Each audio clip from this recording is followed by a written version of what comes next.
EDG episode 101. My name is Dave Hunt. I'm joined by Michael Swick.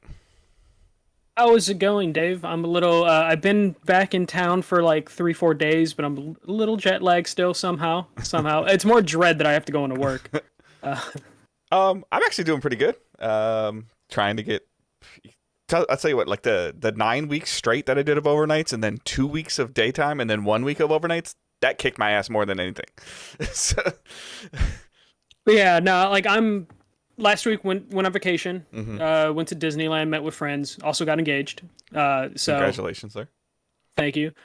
So it was a very eventful last week. So I didn't really play any video games. Was running around from Monday to about Friday night. Yeah. So really excited about the engagement and like all that planning that's gonna have to go into that. Everything after that. So a lot of planning stuff that needs to be done. So video games took a backseat, but the good thing is we got a lot of video game news to talk about this week. Yeah. We both have a lot of adult things going on right now in our lives. Yeah, a lot of stuff. It's October, and the baseball playoffs start this week, and football season is actually getting interesting. So I'm pretty happy with like putting some stuff on TV and just doing some other stuff. And this is kind of like my wife really likes fall, and I like fall because of like I love baseball, but it's been so hard to watch lately. And then like the regular season is so long, but the playoffs are always like super interesting. And basketball season has like I think it's only a 4 game preseason, so like October is like the best sports month. So just with stuff starting and everything, so it's great.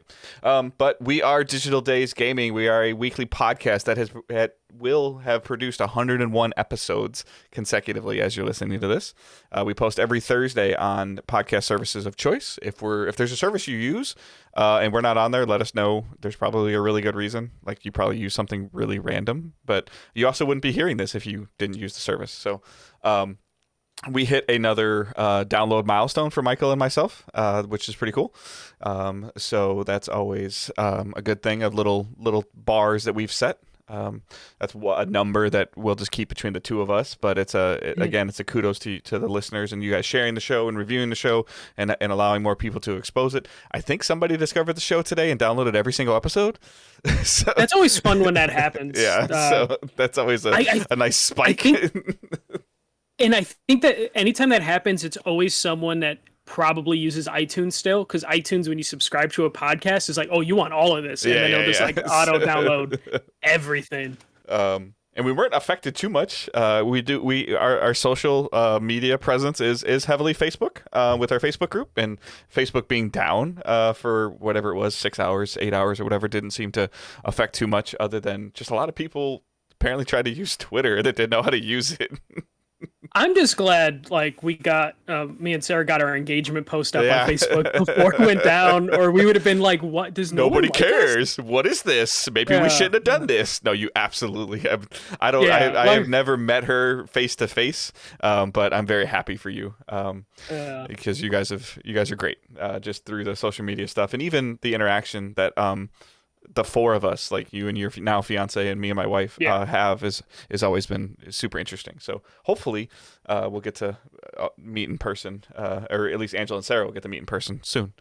Yeah. So there's a bunch of social links in the show notes, Twitter, Discord, Facebook, all that stuff is there. And again, if you can just share the show and leave a review, that is super, super helpful to help us grow. Like we talked about before, getting into the triple digits now, I feel like kind of establishes us of like, hey, like we're not going anywhere. And it'll be 2 years, DDG will be 2 years old in like 4 weeks, 4 weeks. So that's pretty cool. Yeah, because we launched like right before my birthday in November. So, yeah, it's like November 1st, I feel like was the day. So yeah, because like October was us just being like, so we're gonna do this, and then some of that stuff starting to show up on my Facebook memory feeds, and I'm like, that was a rough couple weeks. But the end result is amazing and fascinating. So, all right. So we're going to kick it over to some news. All right. Where to begin? I put this list together. This isn't even everything I wanted to talk about, but I was like, at a certain point, I'm like, okay, We had to cut off what we talk about. This just dropped today. PS3 and Vita stores are removing the ability to use a credit card, debit card, or PayPal as payment options. So this is feels like the monkey paw thing of like, we'll keep the store alive, but you can't buy content, or it's going to be harder to buy content. The only way to buy content as of October 27th will be with PSN cards. You won't be able to use a credit card, debit card, or PayPal on the store. Really sucks. It kind of puts a deadline, at least for me, on when I want to buy those like PS1 classics that are kind of hard to come by physically, because I just don't feel like getting PSN cards and going through that hassle. Though I believe you can load credit on if you use your credit card, debit card on your PS4 or your PS5, you can load credit that way. I think you're right. And then that will be in your wallet you can use on PS3. So there's ways around this. The crazy thing is, in Japan, you can only buy age-gated content if you have a credit card on file. So they are going to basically not allow age-gated content to be purchased in Japan as of October 27th. So kind of like definitely Sony just being like, we're going to find a way to cut costs. Yeah, I would say this is probably like, again, from a transactional standpoint, I see some stuff like in my job of like percentages that are taken for credit cards, and we see stuff through DDG, and Michael and myself use PayPal a lot as we move stuff around. And so we definitely see, like PayPal's a business, so they need to make money as a business. And I bet you it comes down to like, hey, our sales are already this much lower than they normally are, and now PayPal is doing this, and we have to keep the server alive on that archaic system, and who knows like what the number is. Like I would be shocked if the digital sales on PS3 are over 4% of Sony's income. Oh yeah, no, it's a very low percentage. It's definitely still pulling in income, but it's at a point where it's getting lower, and I feel like this is a move just to justify next year when they return and be like, listen, it's barely getting any traction now because it's now harder to purchase things. Yep. And then it just gives them more justification to kill those servers before the 25th anniversary. Because I feel like the 25th anniversary is when like you need to have everything down before that anniversary, because then it just seems weird if they kill it on the 25th or immediately after, which I think we're like 4 years away from that happening. 2006, so we're like 5 years away from that. More than that point. Yeah, more. Oh wait, no, that would have been the 20th anniversary. Sorry. Yeah. Before we hit the 20th anniversary is when they're going to. We already hit. Didn't they have a big 20th anniversary PlayStation 4? No, that was for the PS1 back then. No, but didn't they release a special edition PlayStation? I believe that was the 25th anniversary of the PS1. That's why it looks like a PS1. You want 25th We're talking about the PS3. Okay. Yeah, I feel like you need to do it before the 20th or 25th anniversary. Otherwise, it's just like it just feels in poor taste to like celebrate like that milestone and immediately kill the servers. Right. So they probably want to do it before then. Which would be the 20th anniversary, which would be like 2005, 2006. So 2025. So we're right around 20. Yeah, 20 was last year, or was this year, 2021, or no. We're approaching the 20th anniversary. Okay. Yeah. Because it came out in like 06. Right. Gotcha. So we're not too far from it.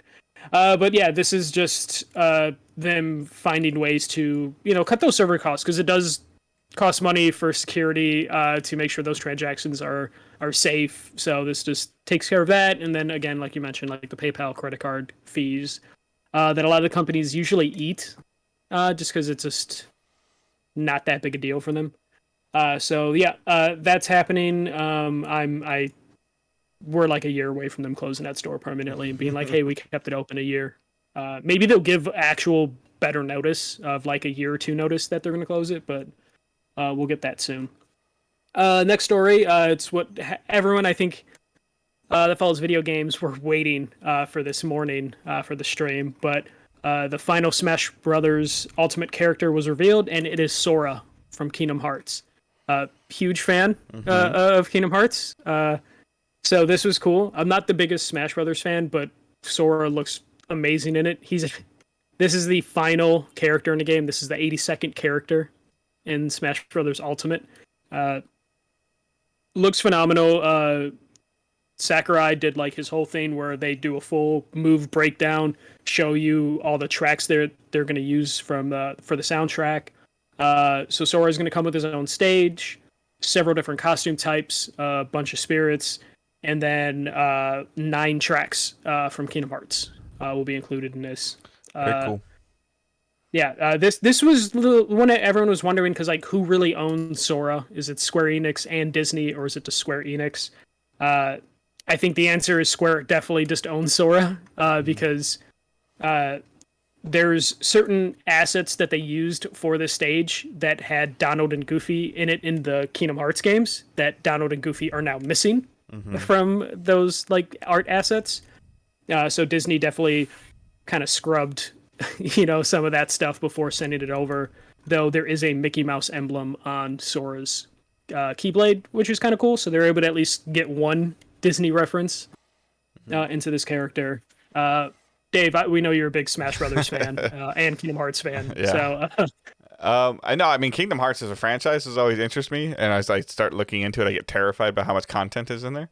And then like for Smash, like it's cool. It's another character that is a fan want forever. So like I think that's fascinating. It is always super interesting to me to see, like, I believe Square Enix owns the Kingdom Heart IP, obviously, and now it looks like it obviously looks like Square Enix owns Sora, but Disney's like, okay, we'll give you permission to use our characters and voices in your game, but that's as far as you get. Yeah. It's like, okay, you can use the Mickey Mouse emblem, right, but that's it. Yeah. You're scrubbing Donald and Goofy from the art, and you're going to go through there.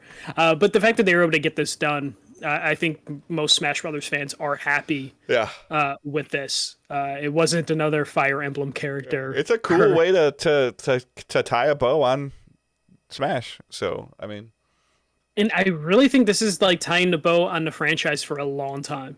Like I don't even think we get a Smash Brother on the next Nintendo platform until like halfway or towards the end of whatever generation that is. Do you think the game's gonna fall out of balance eventually, though? Like where something's gonna... I mean, it's obviously a competitive game. It can be a competitive game, and as we start to come out of the pandemic, it's a better competitive game in person. But then there's always the rules, like Meta Knight used to be like banned character, and but I guess as the game falls out of balance, the fighting game community will just balance it with rules.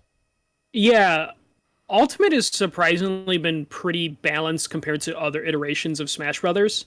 The Wii U Smash Brothers was horribly unbalanced and was abandoned relatively quickly by most fighting game tournaments, because they either had to ban characters or their tournament would just turn into like Bayonetta versus Bayonetta versus Bayonetta sort of scenarios. So they've done a really good job with balance on this one. And for the most part, every time they introduce a character, they don't seem to get overly favored in competition. It tends to like actually work itself out. It's definitely going to give Nintendo more reason now that Sora's out and there's no more characters coming to care even less for the online play. Right.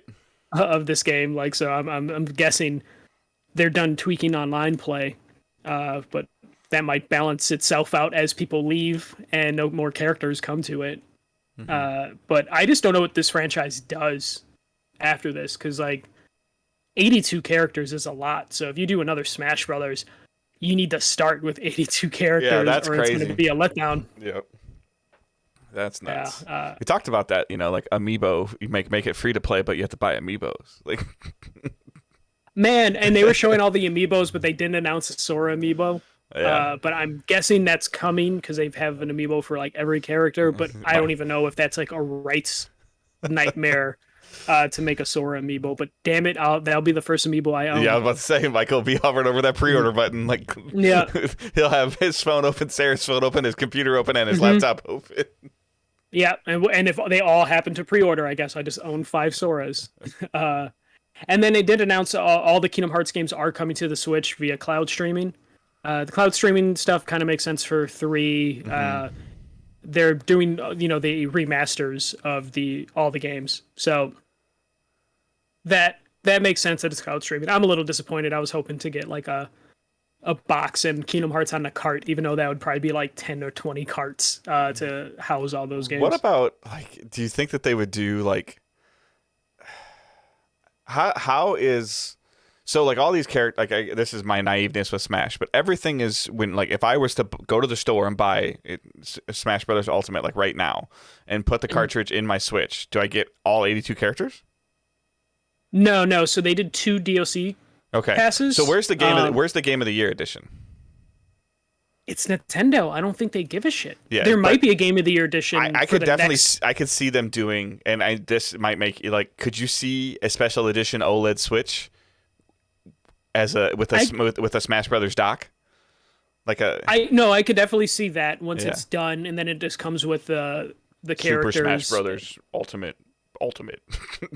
Yeah, it's definitely difficult though for them because of how this game has like grown.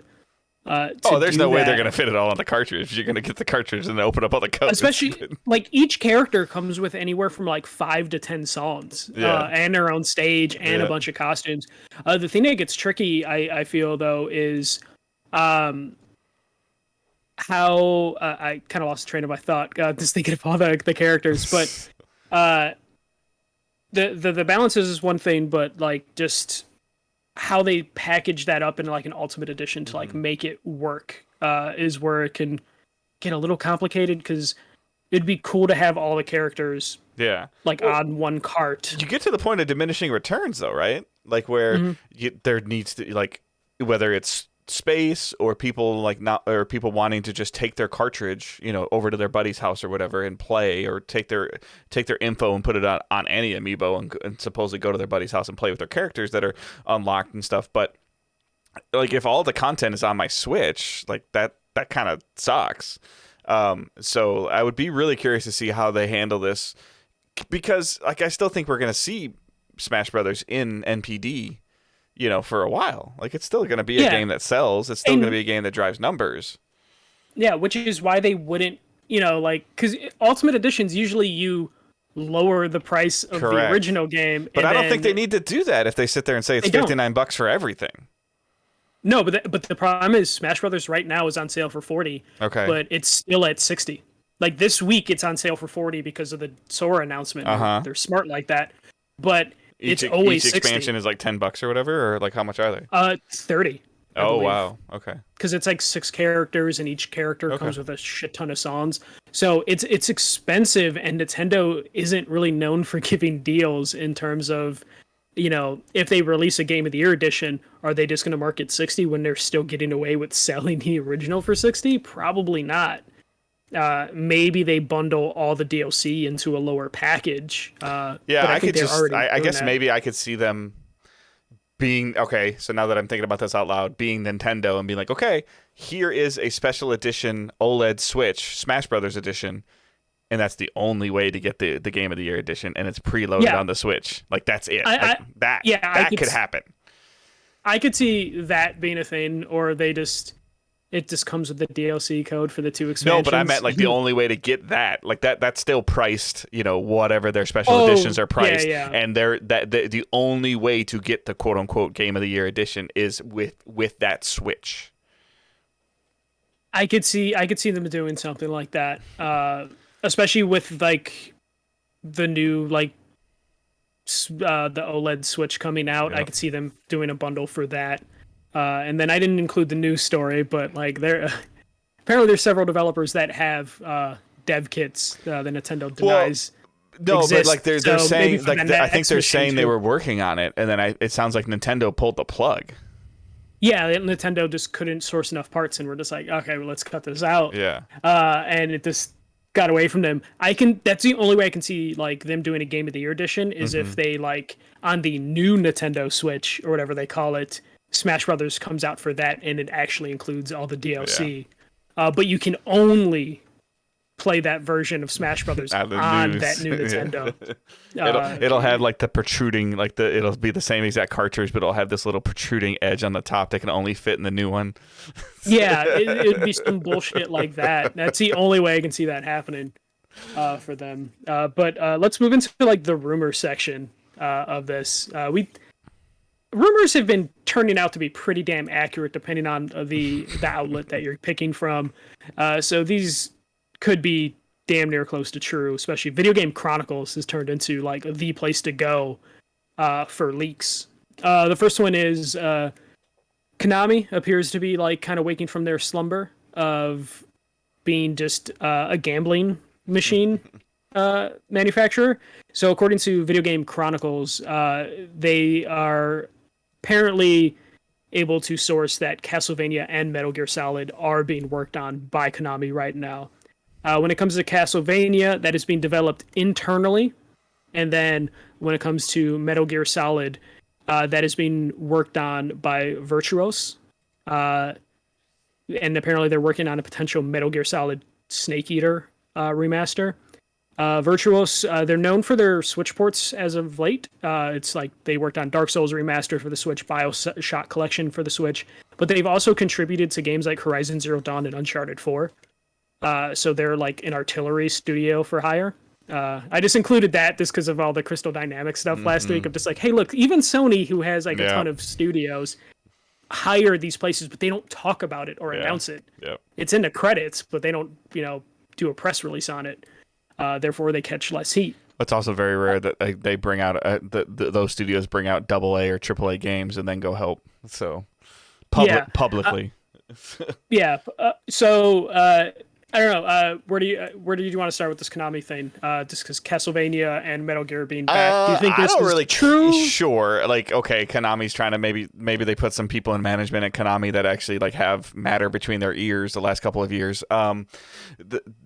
This would be a good direction. This is what people would want. The thing that I'm actually more interested about that you don't have in here is the huge rumors that Kojima is working on. I thought it was weird that VGC were able to those two things, but they didn't include the third part of the story, which is the Sony has taken the Silent Hill license or like has rented or leased the Silent Hill license to give to Kojima, which to me just still sounds too outlandish of a concept. It sounds like too much of a perfect storm of like what everybody would want. Like, okay, like they want him doing Silent Hill. He has a studio that he's willing to do it. Sony's willing to pay for the IP right. Like it seems like there's too many things that are falling into place too specifically. And then Jeff Grubb still says that Kojima has a letter of intent signed with Microsoft, which doesn't mean he can't work on like multiple projects. But just the idea that like Kojima, who has 1,000 ideas, most likely, if you look at Death Stranding, there's so many ideas in that game. Ooh, I would love to get my hands on his notebooks. Right? But just the idea that Sony is going to go through the trouble to then contact Konami, who's out of the game right now, and be like, hey, let's split a game 50-50 that we're going to give to Kojima. Well, but then the same concept comes, like, I agree with everything you're saying, but then, again, like we talked about earlier about the return on investment, like, I'm trying to phrase this correctly. Would Silent Hill made by Kojima hit the figure that Sony wants it to hit in 2024? So apparently, so do you mean like commercial success or just the amount of time that they would want things to be developed? Both. Okay. So, we know that he'll take a longer-ish amount of time to make the game. Like that will be a thing. But then, I'm not sitting there saying it is or isn't supposed to be, and I'm not saying that Sony is or isn't like focused on blockbusters, but that appears to be the direction that Sony is right now. This would fall into the the second party thingy jiggy that they would do to be like, hey, this is what we're doing to be reaching out to devs. But do you think this would sell like 4 million copies? Yeah, so Death Stranding did really well, so I'm assuming Death Stranding did really well. Like, it sold millions of copies. I don't know how many millions, but I can see PlayStation seeing that Death Stranding, a very weird game, was sold on a name, and they're like, what if we give that name a franchise? Mm-hmm. No, I agree with you. I just don't know if that genre, if we talked about it before, if it's just been too long, if it will be too long by the time it comes out. I can see that. The only thing that I think complicates this for PlayStation is just the Konami aspect. Mm-hmm. Is it worth their time and money if they have to split it Right. with Konami? Considering their deal, like Konami kind of like backhanded them with the Kojima deal initially and made them delay it because they held him to his contract till the end of the until the 11th hour. and could it be one of those things where just like, even if Sony's just like, okay, Kojima with Silent Hill, that can sell 5 million copies. Mm-hmm. Even if Konami is crazy enough to be like, we only want 10%, is Sony going to be like, the fuck are we going to give them 10% for? Right. Like, why don't we just have Kojima make a Silent Hill like game and call it, something else? Yeah, Sony owns like Siren, like as an IP. They could just slap Siren on that, and that will bring them some value that might make up for whatever percentage. I 100% agree with you. Like the reason why Death Stranding got the clout that it got before it ever came out was because it was a Kojima production. Yeah. Like, and people were like, well, I tons of people that I even knew, it's a Kojima game. I don't care. I'm playing it. What is the game? It doesn't matter. It's a Kojima game. I'm playing it. I'm like, what? Okay. Yeah. People are more willing to give Kojima like the slack to do crazy things and then see how they work out. So. I know. I mean, I didn't want to go down that whole route, but I mean, you have to kind of talk about it. What Konami again is just like, this is fine. Like they're playing it safe, and if they're gonna remaster these games, which is par for the course at this point in generation, as well as what we've been talking about of coming out of either in or out or up or down through a pandemic of air quote lighter work. Like this is like to remaster a game is lighter work, or to remake a game is lighter work. You're not developing. It's less risky. And Castlevania is a franchise that carries weight. Like, well, right now, especially like you're gonna have Metroid Dread coming out this week, which will probably sell millions of copies because it's Metroid. Because it's and it's Nintendo, and also the Castlevania Netflix series is I think on its 3rd season. It's doing really well, which means that on Netflix, if you get past 2 seasons, you're like a gold standard. Yeah, exactly. But we're getting to that point where Netflix tends to cancel stuff after 3 seasons. Yep. Like their prestige shows hit 3 seasons, and it's Konami. I feel like if they are doing this, they're almost going to be too late. Like they're finally gonna be like, all right, cool, we got a Castlevania game. Oh, Netflix canceled the show. Shit. Okay. Metroid is coming out, and they're like, Dread came out like 3 years ago. We're kind of over it right now, because that's how Nintendo is with Metroid. So they might be too late. Metal Gear makes sense, but I feel like anything they do with Metal Gear is going to be them battling uphill, just because that franchise is so tied to Kojima that it's going to be automatically rejected without his involvement, especially if it's a remaster of a Kojima game. But at least Konami thinks they appear to be doing something. And they have they own the Hudson Soft games. They have a bunch of stuff in their back catalog that they can work with. I have a feeling the most we're going to get from Konami is kind of like what Capcom's been doing the last couple years, where it's just like a shit ton of remasters for a little bit and hope for success after that. Next thing that we're going to file under rumors, Lucid Games is working on a Twisted Metal game.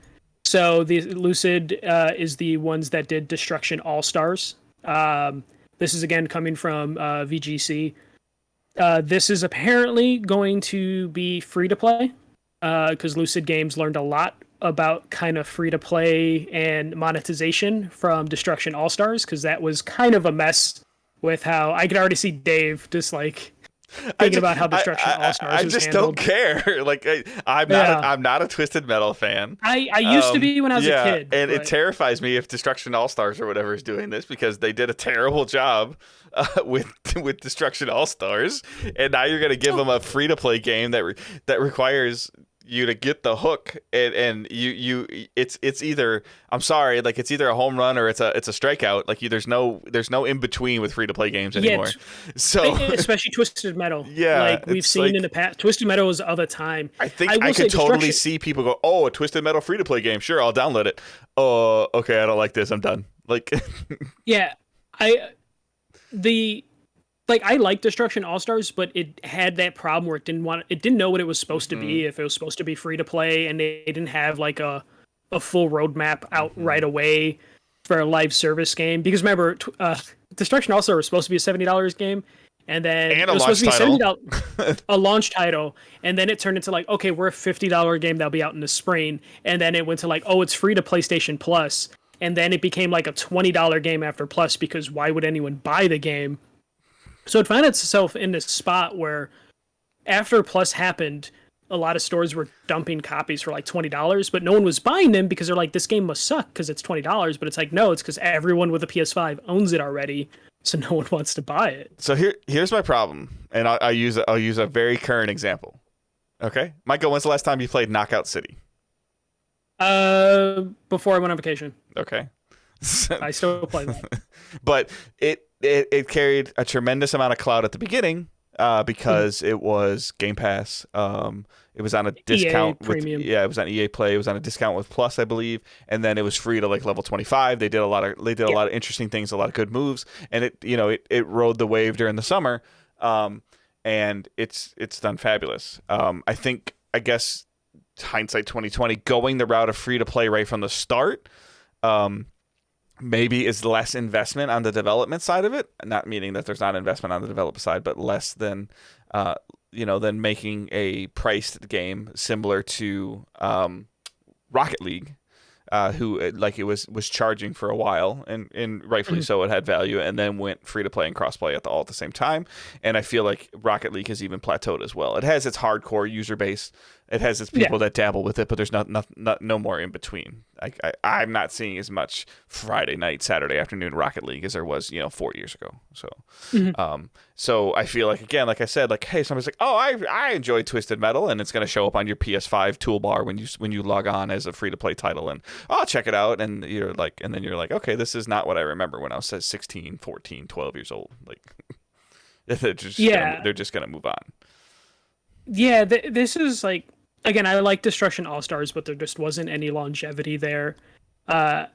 This clearly they're gonna probably tie this with the show that's gonna be coming out in 2023. I wouldn't be surprised if this turns out like they just brought Wipeout back as like a mobile trading card game, like a mobile card racer.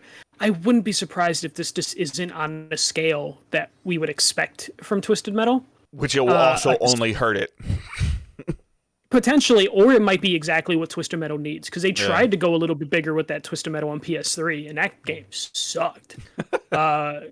Like, they should have just remade Twisted Metal Black, but instead I have a hard time like talking about Twisted Metal only because like we talked about it a little bit on some of our Patreon episodes and briefly on here is like I didn't really mess around too much in the PS1, PS2 era, so I don't have any attachment to Twisted Metal. Like, at all. And I love Twisted Metal. I don't think a Twisted Metal game works in a modern era. Correct. I agree. That was of a time. I think there's a lot of stuff that went on that game similar to what we've talked about before, that if you try to release that in the 2020s, like people are like, what the heck is that? Well, not only that, just car combat in general, like it's just doesn't hold my attention, at least. And I was a diehard fan like through Twisted Metal Black. I think this is PlayStation looking at like synergy possibilities with the Anthony Mackie Twisted Metal show that's going on, which they released like a synopsis where like Anthony Mackie's playing someone who's like trying to deliver a package through an apocalyptic wasteland. So it looks like that's very different than like the TV show kind of thing that Twisted Metal originally was going for. Because like Twisted Metal was like a competition that would grant you a wish if you won the competition, and this seems to be more of just like, oh, Anthony Mackie's driving through like a wasteland, and he'll probably meet cool cars along the way. So maybe if they match the game to what that TV show's trying to do, it'll work a little bit better. If it's more of a straight up like racing game with some battling going on, but like I don't know if a Twisted Metal game is gonna work. Free to play would probably be its only hope, because I don't see anyone putting down $70 for a Twisted Metal game in 2024 when this thing comes out. For sure. But we'll probably find out more about this when the like TV show comes out, because it would just make sense to tie it to the TV show, which I still have no idea why they're doing a Twisted Metal TV show. It just and doesn't how seem much like money they something. have to pay. Yeah, it just doesn't seem like something that has a narrative to drive a television show. But what do I know? Yeah, I just want to know how much they paid Anthony Mackie for him to just go down to a Twisted Metal TV show. Like the new Captain America is doing a Twisted Metal TV show is just baffling to me. Yeah. All right, so what? Acquisition City this week, huh? Yeah, and I don't even think this is all the acquisitions. I believe there's like one or two smaller ones. But first one, Netflix has acquired Night School Studios. So Night School Studios did Oxenfree After Party and they're doing Oxenfree 2. Netflix a couple of months ago announced that they're getting into games. So far they've released like some licensed Stranger Things and Kate like mini like retro games. But they are testing mobile game offerings within the Netflix app in different regions around the world. So this is their first jump into purchasing a studio outright, and they chose Night School Studios, which is probably a good pick for Netflix because Oxenfree is almost like a point-and-click adventure. Same thing with After Party.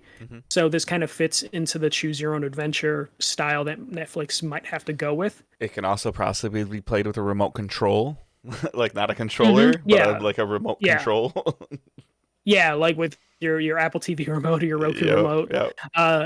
It'll probably work really well from this. The Night School Studios, they said Oxenfree 2 is still coming to the platforms that was previously announced. And Netflix. But I guess and Netflix most likely. This kind of scared me. I like Night School Studios, but them getting into bed with Netflix, like a non-gaming company, just worries me that if Netflix gets bored, they have no reason to keep it going. I get that, but at the same time, I feel like this is. I still think these games are going to come to PlayStation and Xbox and PC. I don't think that this stuff's going to become Netflix exclusive. I'm just worried about Netflix just being like, we're not going to do this anymore, and then they just kill the studio. I would hope they have a deal that like that studio that Stadia bought, and then when Stadia closed, that studio was able to continue to live and hold their IP. Yeah. I hope it's a deal like that because I wouldn't want the studio to have to. I think it would be. I feel like it would be. But it's super interesting. Like we've been talking about with Game Pass and even like PS Now and stuff like that recently. Like to open up Netflix and to be able to play a video game, I think would be kind of fascinating. Yeah, we just have to hope that their technology works and it's not just a bunch of choose your own adventure stuff because that stuff's kind of been cool. Like they did what the Black Mirror, Kimmy Schmidt, Minecraft. I had fun. Like After Party was fun. Like it's just, but it wasn't like this long game that I wanted to play. But it was kind of like fun just to figure out like the puzzle aspect of it and then just to do some like random thing. Like it was one of those, like I still remember the first time I played it, I was playing it like in a cubicle at an E3 and I was like, it was just on my list of games that I was assigned and I was like, and then I locked out of there. I was like, that was a really fun 20 minutes. Like I enjoyed that. It's a fun game and I played it more after it launched and it was solid. So. Yeah, it's one of those games that could definitely be played on a TV with a basic remote. Yeah. So this definitely seems like a perfect fit. I would never let Owen play it, but like that's the But yeah, no idea how much this was for or anything like that. But Netflix is now buying studios. And then we have a couple PlayStation acquisitions, kind of. The first one. An acquisition of an acquisition. Yeah. So PlayStation in September acquired Fire Sprite Studios. But Fire Sprite Studios has now acquired Fabric Studios, which is a smaller studio they have worked with before on their Persistence. Why is this worded like this? Like I don't understand. Like I know that so it's Sony, PlayStation Studios, and then underneath the PlayStation Studios umbrella is blah blah blah blah blah blah blah. But would they come out and say Naughty Dog bought Fire? Like they were far. The only thing I can think of. The only thing I can think of is it was already in the process of being acquired. Okay. And then they had no choice but once it gets filed, then to say Fire Sprite Studios purchased the studio. Okay. Like, because these acquisitions can take several months. Like, Sony owns Fire Sprite, but they probably won't officially own them for like several months. But they're going to work under them until then. But yeah, so now the headcount for Fire Sprite is 265 people. So they have grown significantly. Which, if you then compare it to the next acquisition I'm talking about, they're a huge studio in comparison. This has to be a VR move. This has to be a VR2 move, like, which is fine. Which just shows that Sony's committing to VR2, even though they've been very, very, very quiet about it in 2021.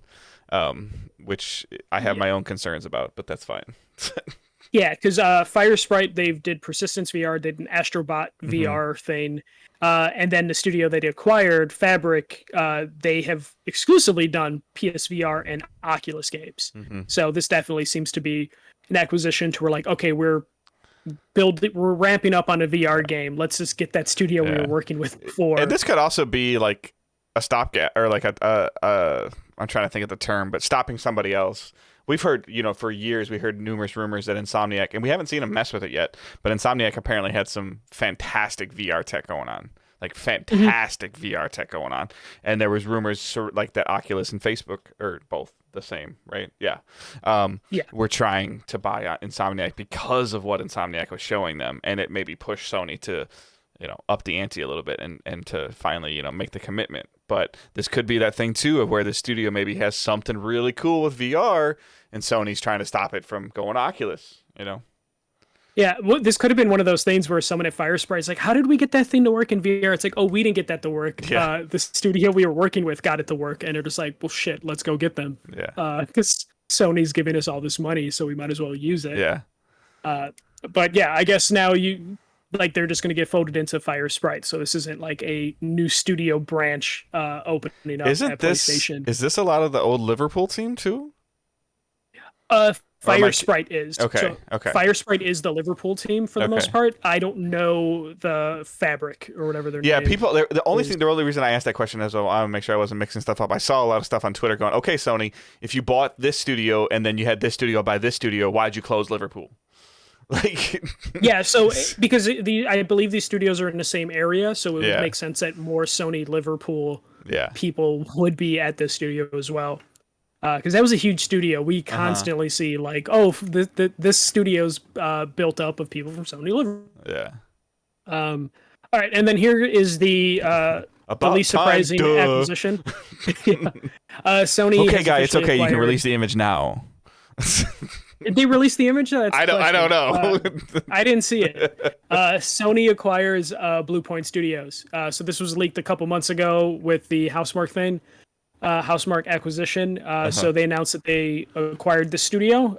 They're based out of Austin. They apparently only have like 70 people on staff, which is kind of amazing based on how much work they've done. But they always had help from like Sony's Artillery Studios to get their games out.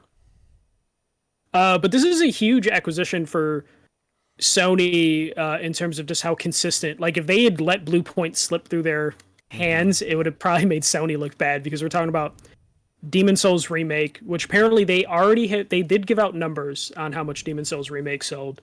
I'm gonna look that up right now. Yeah, so I mean, obviously they did Demon Souls Remake, they did Shadow of the Colossus Remake, and they did the Nathan Drake collection, all of which have gotten great feedback and renewed, been able to help renew the franchises. Yeah. So Demon Souls sold 1.4 million copies, which is kind of respectable. Like that's I don't want to dig on it when I say that, but that's the part that it was like going back to the Kojima thing of like, okay, Demon Souls a smaller franchise than Silent Hill? Yes. Demon Souls. Is that your final answer? Yeah, because Silent Hill goes back to PS1, so therefore it's going to have more, and there's movies based on Silent Hill. I know, but I agree with you. It goes back to 2001, but that means that if the people playing Silent Hill in college, they're now like 50. Mm-hmm. So are they still buying the Silent Hill game at 50? They might. You don't know. Yeah, I know. So it's like, I've never seen the age data on the games before. Like, we'll probably never get that. But I mean, I know that I'm, in my late 30s and I'm still playing certain games, like even like Destiny. But it just makes you wonder when you see something like, like I look at it, to be 100% honest with you, and I look at a game like Overwatch and I'm like, I feel like, you know what? I'm too old for that game. Yeah, I can see that. Most people tend to like age out at a certain Yeah. point, or at least they age out of specific genres. Yeah. Like they might still play video games, but there's certain genres they walk away from. But like considering that, so they also gave out like trophy stats or whatever. Uh-huh. So it sold 1.4 million copies, but based on trophy stats, only 30% of the players made it past the first boss because that's the type of game Wow. Demon Souls is. Well, okay, that's Or the first. 30%. 30% did not make it past the first boss. So roughly that So would be like 70% did. 400,000. Yeah, 70% did. Okay. But it just kind of shows you what type of game that is. Where basically the gamer put out the stats of that. Based on the 1.4 million sales, it means 400,000 people did not make it past the first boss. 400,000 people go, which kinda I remember this game. I'll play this game. And then they buy it because there wasn't really anything else to play on PS5 at the time. And they go through and they're like, fuck this game. Like, Yeah. So the interesting aspect of the Bluepoint acquisition is when the studio head was talking to IGN, they said that our next project we're working on is original content. We can't talk about what it is right now, but that it's the next step in evolution for us. So they didn't say they're remaking something. so they're buying the Drive Club studio? No, but they told them like they didn't like when they talked about Fire Sprite and other thing, they said they're making a new IP. They're working with a new IP. Yeah, new But for content. this one, they said original content, but they didn't say new IP, So- which means what franchise are they going to give them? So the rumor is that I've seen floating around social media a little bit this week is Bloodborne. I've been seeing the Bloodborne one too, which makes sense because they just did Demon Souls. Correct. But if they're making a new Bloodborne, like a Bloodborne 2, I saw a lot of people going, if From Software is not making this, I ain't playing it. I saw a lot of that. Yeah. If it's not from, I think the director is Miyazaki. If the director from that is not working on it, I don't think anyone really wants it. The other rumor is Metal Gear Solid, but if the Video Game Chronicles report is accurate, it's not Metal Gear Solid that they're working on. Do you think that are we at the point where we would want or need a remaster of just Bloodborne? The only thing is they said they're working on original content. I know. So it wouldn't be. There is a would they do both? They only have 70 people though, so could they do both unless they staff up? Yeah, I guess. I mean, I wonder. Like, yeah. I wonder if they could get try to get a PS5 version of Bloodborne going. And say, if you pre-order Bloodborne 2, you get the 60 frame per second Bloodborne on PS5 and just make it look cleaner and shinier, But at that point, would From Software get annoyed of just like, oh, so you remade Demon Souls without us, and now you're remaking Bloodborne without us? Do they care enough as long as the check gets cut? Right. Yeah, I feel like they would have said they're remaking something or they got a new IP. So I could see them doing maybe a Bloodborne 2, but to thing you mentioned, like I don't know if fans would be receptive of that. I feel like Sony and Microsoft are kind of tied with studio acquisitions now.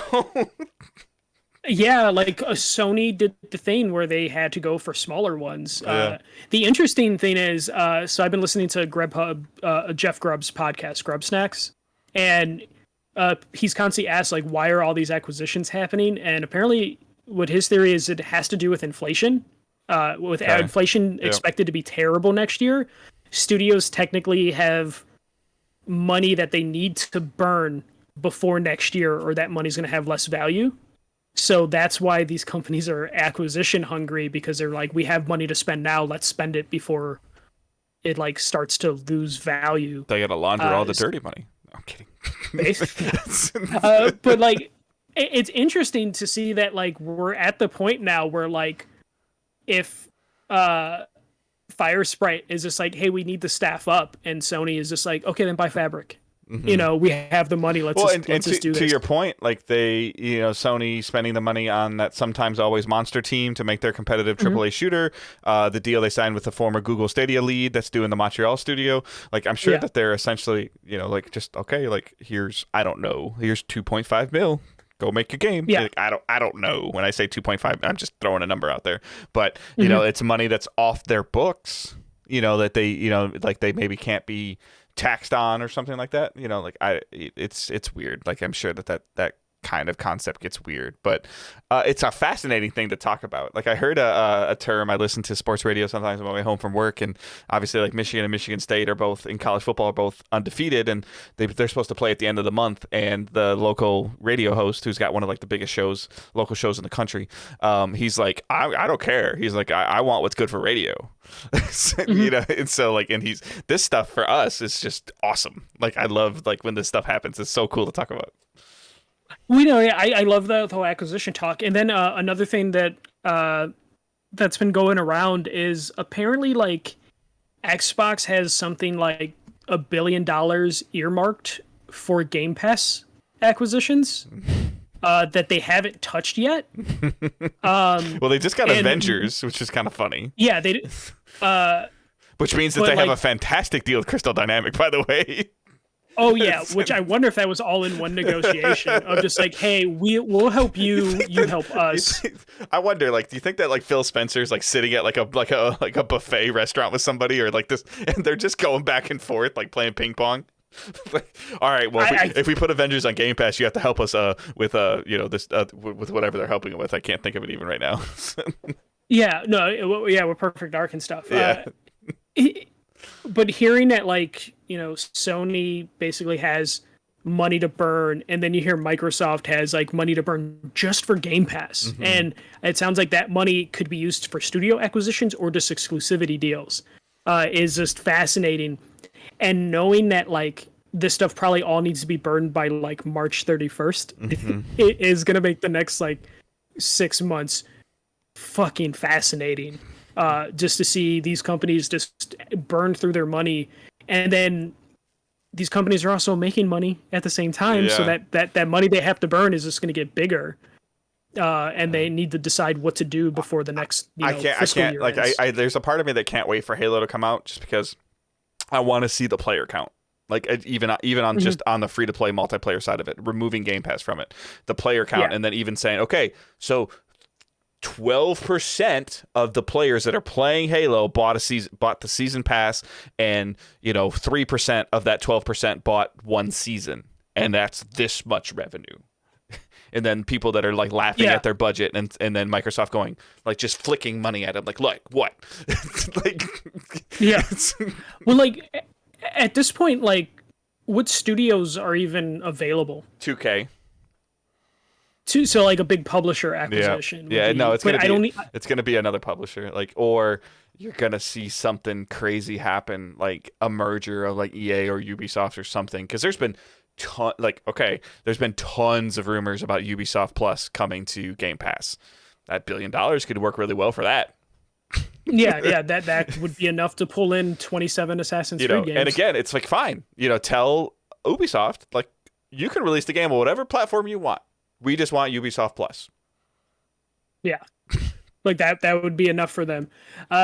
Because like at this point, like, do you think a Microsoft or a Take-Two or an EA is looking at Activision getting the shit beat out of it right now, and is just like, I wonder if we wait a little bit longer as like several federal agencies are looking into them. You want to get rid of this IP before you get smoked? Like, yeah, I like you have to wonder if like the companies that are big enough to do that acquisition are looking at that stuff. And because you have like right now you have Microsoft. Would that make the Activision Blizzard problem go away though if Microsoft bought them? It would probably lead to them cleaning house and having a reason to clean house. Because usually you acquire a studio. Oh, we don't need another head of studio. Yeah, like we're good. Yeah. Yeah, we have Phil Spencer and Pete Hines. Yeah. Like, we don't need Bobby Kotick. Yeah. It could lead to, like, a cleaning house. But, like, if you look at it, you have, like, Microsoft, you have PlayStation, you have Tencent, and to a lower extent, like, Epic Games, all in acquisition mode. You have, like, 4 people in acquisition mode. And then you have just the other studios that are, like, too big to be acquired, but probably wouldn't mind either being acquired or acquiring more studios. You have Netflix now jumping in there. there seems to be a lot of money in the video game industry. We're in a world right now where Alan Wake is playable on a PlayStation platform this week, and that would have felt weird to say 12 years ago. Yeah. And also that studio has been like, I feel like everyone has kicked the tires on that studio of just like, hey, you want to be acquired? You want to be acquired? And so far they've held pat of just like, we are not ready to be acquired.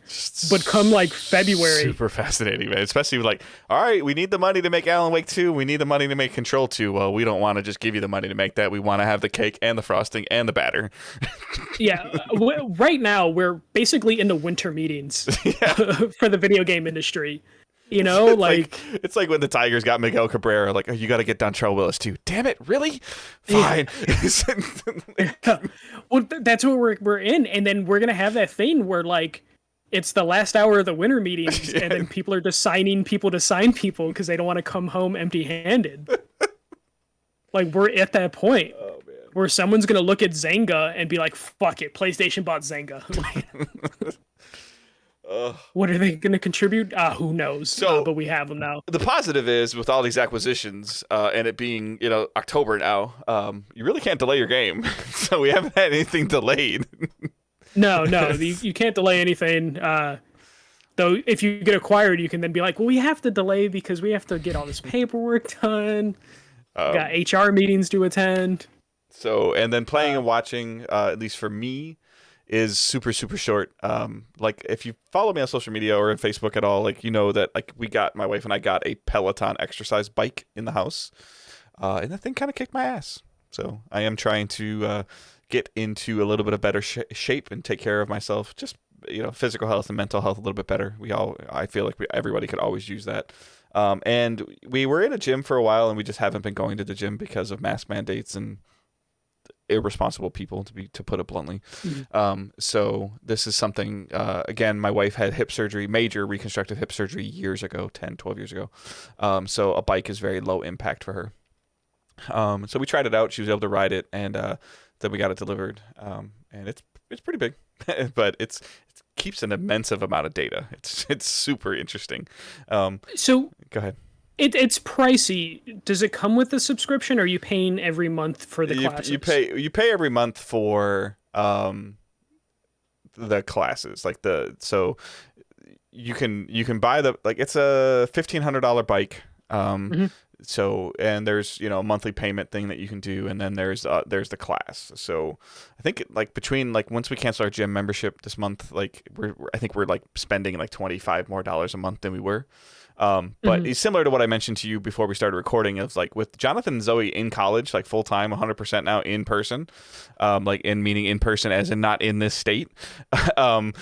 Going to the gym on a whim and leaving Owen with them used to be a great option, and now it's not. Yeah, you lost your free labor. Yeah, so makes sense, yeah. So that's where this came from as well. And then it just this is, even when I would go to the gym and get on a rowing machine or get on a treadmill, I don't know if it wasn't, the on demand or the live instruction has been really good. I don't think I've, in a 20-minute workout session before, I don't think I've sweated as much as I sweat when I cycle now. So that's good. I don't like the heart rate monitor that I currently have. I will be buying one that maybe goes on my wrist or my elbow. This thing has to go around your chest, under your shirt. It's once you get it on, you don't really think it's there. You don't really feel like it's there, but putting it on can be irritating and annoying. But that was towards the end of the week. I know a lot of you guys saw pictures of my sidewalk. The city finally came and put concrete down. So I have a sidewalk again, but the trees are still there. So right away, it's winter. Yeah, and then I am getting more adulting stuff done. We're getting a bunch of tree trimming done in our backyard this week. So there's just a lot of things going on that have are taking up some of my time, as well as Owen is getting older, his activities increase also with full 6 hours at school or 8 hours at school, whatever it is. And other things like that. So just kind of finding that new balance in September and October has been a challenge. I did pick up Sackboy Adventure. I think that's what it's called. Yeah.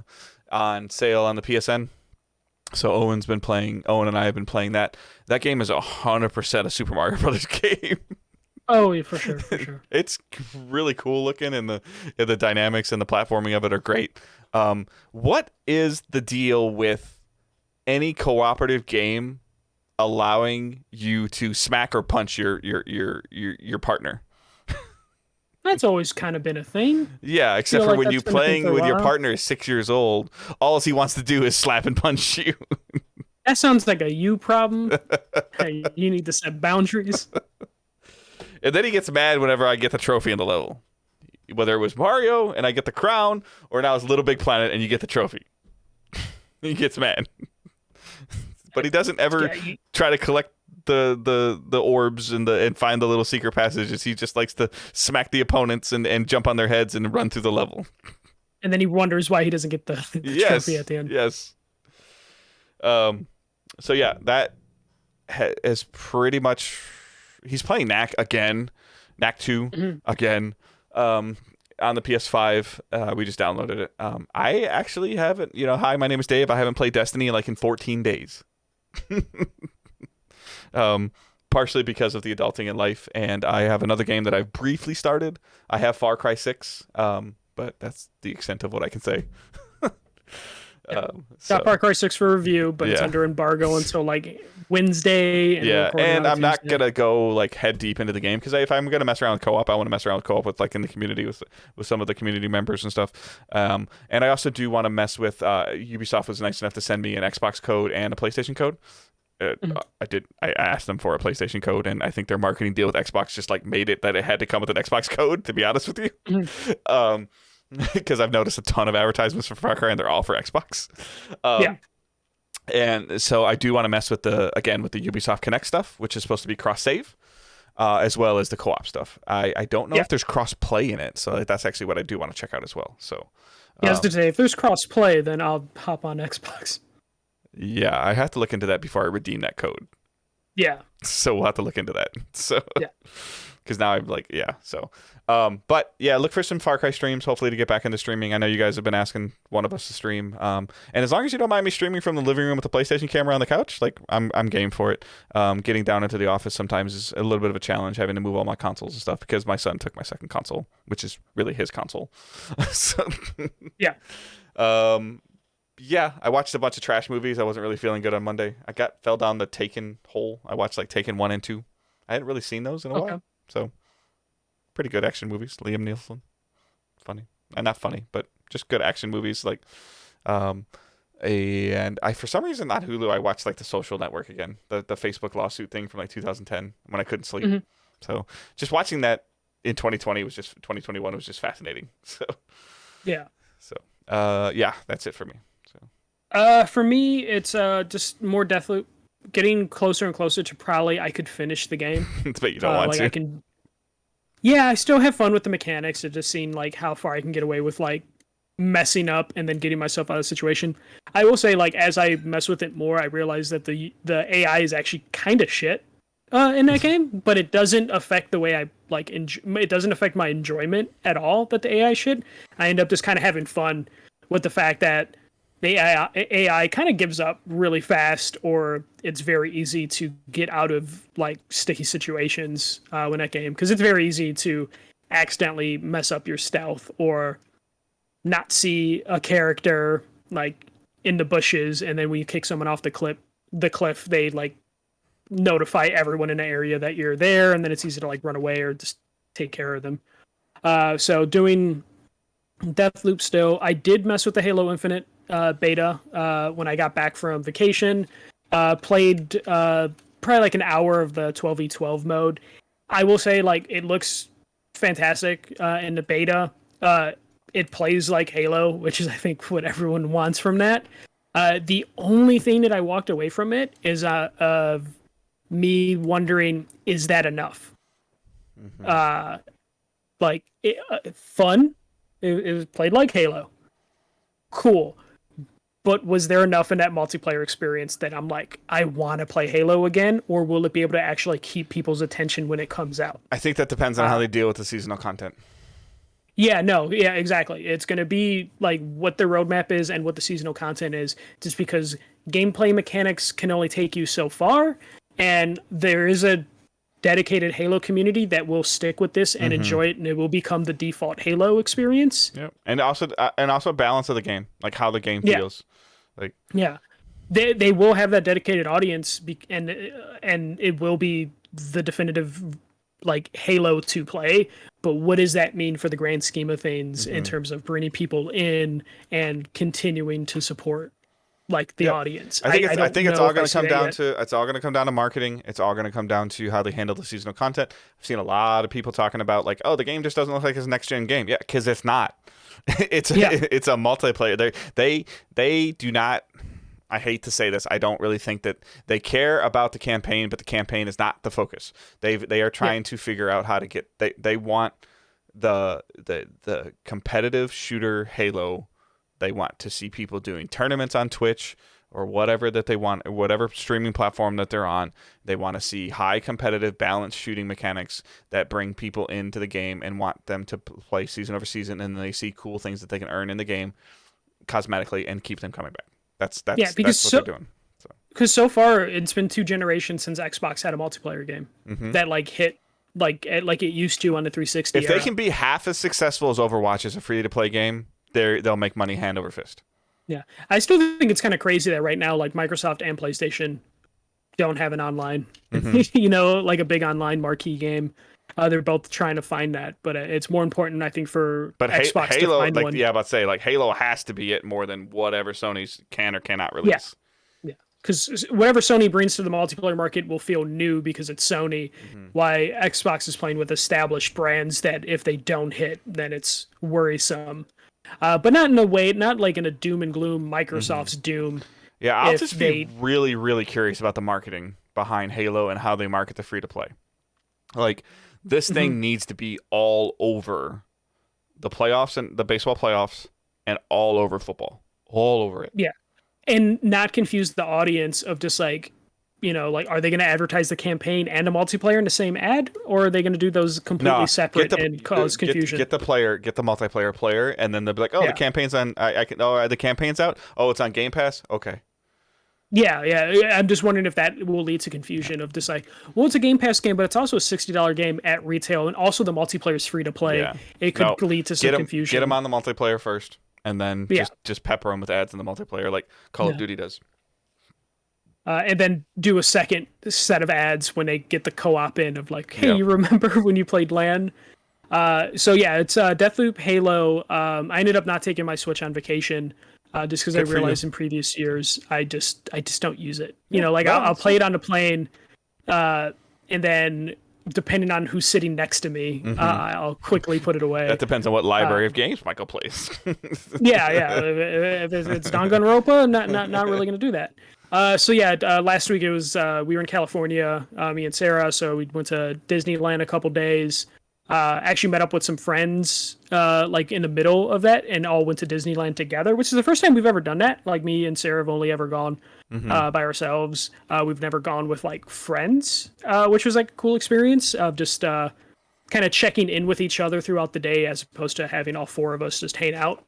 Got to ride the Rise of the Resistance, the Star Wars ride. That thing breaks down a lot. It broke down like twice when we were in line, and each time they had to give us like a fast pass to come back.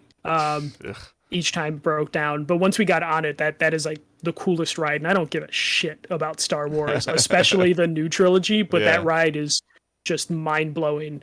How amazing it was. And how long was the make your own lightsaber line? When we went 2 years ago, that line was huge. Now, pandemic, 2 years out. Have you? So you've made your own lightsaber before? No, it's expensive. It's like $200 to make your own lightsaber. But our friend that we met up with he's a super Star Wars fan. So he was definitely. I was like, oh, let's go into the shop, and then he was just like, we gotta leave. Like, he's like, otherwise I'm gonna spend $200. Get me out of here. So that was cool. The weather was mostly nice too, which wasn't bad. Like, our last day was like really hot, but like the previous days it was like 70. But like 90 degrees in California is different than 90 degrees in Chicago. It's so much nicer because there's an ocean.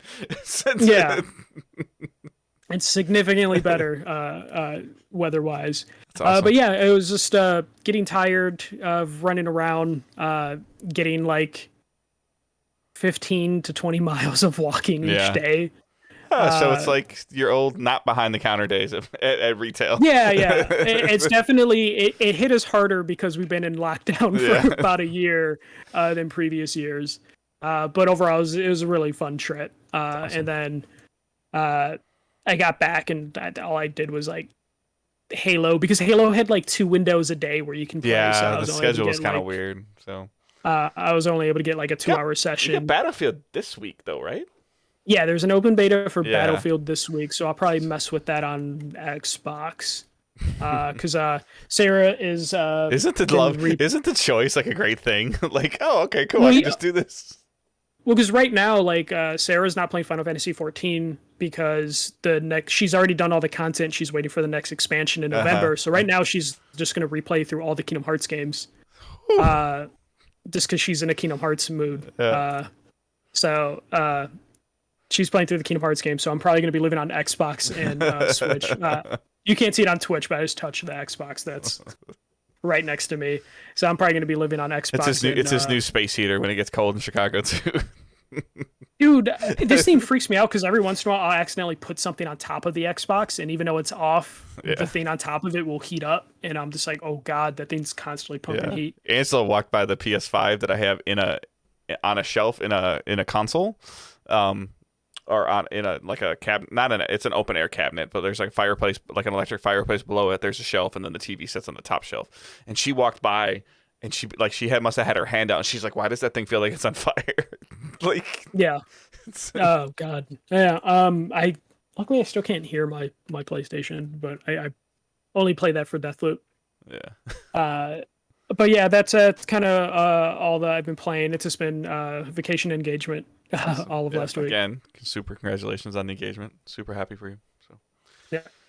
All right, so we had a lot of news to go over, so and we didn't really get a lot of questions this week, so we are going to skip the questions segment because we are running about the time goal that we have anyways. So if you have questions for us, please send them to us using hashtag AskDigitalDays.